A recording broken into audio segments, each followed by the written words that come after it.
கஸ்தூரியை போலீசார் கைது செய்திருக்கிறார்கள். இந்த நிலையில கஸ்தூரி ஹைதராபாத்ல சிக்கியது எப்படி அப்படிங்கிற குறித்த ஒரு அதிர்ச்சி தகவல் வெளியாகி இருக்கிறது.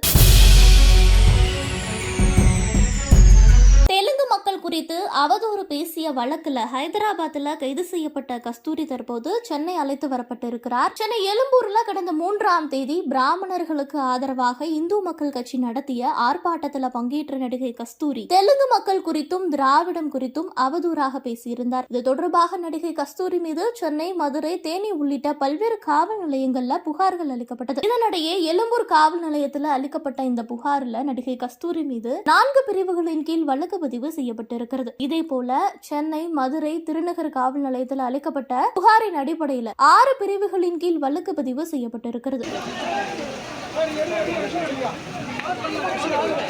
இதனைத் தொடர்ந்து மதுரை உயர்நீதிமன்ற கிளையில நடிகை கஸ்தூரி முன்ஜாமீன் கோரி மனு தாக்கல் செய்திருந்தார். அந்த மனுவை விசாரித்த நீதிபதி ஆனந்த் வெங்கடேஷ் தெலுங்கு பேசும் மக்கள் குறித்த நடிகை கஸ்தூரியின் பேச்சுக்கு கண்டனம் தெரிவித்திருந்தார். மேலும் கஸ்தூரியின் முன்ஜாமீன் மனுவையும் தள்ளுபடி செய்து நீதிபதி உத்தரவிட்டார். முன்னதாகவே நடிகை கஸ்தூரியிடம் இந்த வழக்கு தொடர்பாக விசாரிக்க எழும்பூர் காவல்துறையினர் சம்மன் கொடுக்க சென்றார்கள். அப்போது சென்னை போயஸ் கார்டனில் உள்ள அவருடைய வீடு பூட்டப்பட்டு இருந்தது. மேலும் அவருடைய செல்போனும் ஸ்விட்ச் ஆஃப் செய்யப்பட்டிருந்தது.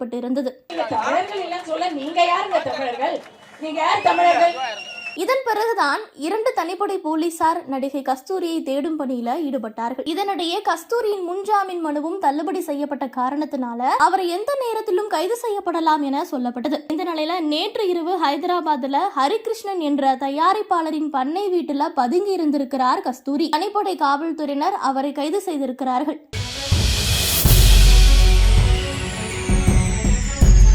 அதாவது கஸ்தூரி பதுங்கி இருந்து கொண்டு அவரை கைது செய்ய போலீசார் சென்றபோது வீட்டிற்குள் கதவை பூட்டிக் கொண்டாராம். இதன் பிறகு கதவை உடைத்து உள்ளே வந்து விடுவோம் அப்படின்னு போலீசார் எச்சரித்த பிறகே கஸ்தூரி வெளியே வந்ததாக தற்போது ஒரு தகவல் வெளியாகி இருக்கிறது. கைது செய்யப்பட்ட கஸ்தூரி தற்போது சென்னை அழைத்து வரப்பட்டிருக்கிறார். தற்போது காவல் நிலையத்தில் வைத்து அவரிடம் விசாரணை நடத்த போலீசார் திட்டமிட்டு இருக்கிறார்கள். இதன் பிறகு கஸ்தூரி எழும்பூர் நீதிமன்றத்தில் ஆஜர்படுத்தப்பட இருக்கிறார் என்ற ஒரு தகவலுமே தற்போது வெளியாகி இருக்கிறது.